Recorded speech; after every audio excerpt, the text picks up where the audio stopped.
Harunabad deputy commissioner Shoaib Khan Jadoon ने government Rizvia Islamia degree college boys Harunabad में इमदादी रकूम की अदायगी के लिए कायम सेंटर का मुआयना किया। एसी हारूनाबाद मोहम्मद तैयब चौधरी भी उनके हमरा थे। इमदाद को वसूल करने के लिए आने वाले खवातीन से गुफ्तगू की, सेंटर पर दस्तियाब सहूलियात के बारे में दरियाफ्त किया और इस मौके पर डिप्टी कमिश्नर शोएब खान जदून ने कहा कि हुकूमत की तरफ से लॉकडाउन के मुतासरीन को दी जाने वाली इमदाद अमानत है। हर मुतासिरा फर्द को इमदाद की अदायगी तक सेंटर्स खुले रहेंगे।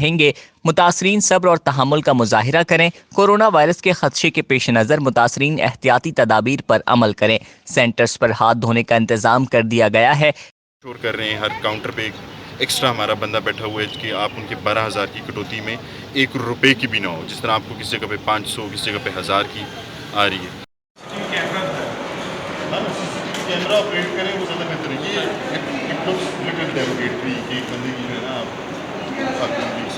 एसी मोहम्मद तैयब चौधरी और DSP Harunabad, SHO city Sajjad Sandhu, SHO सदर अफजल बाबर खोकर समेत जिया लीग के साबिक एमपीए चौधरी गुलाम मुर्तजा भी उनके हमरा थे। कैमरामैन मुजफ्फर अली सहर के साथ अरशद अली गौरी, DNN न्यूज हारूनाबाद।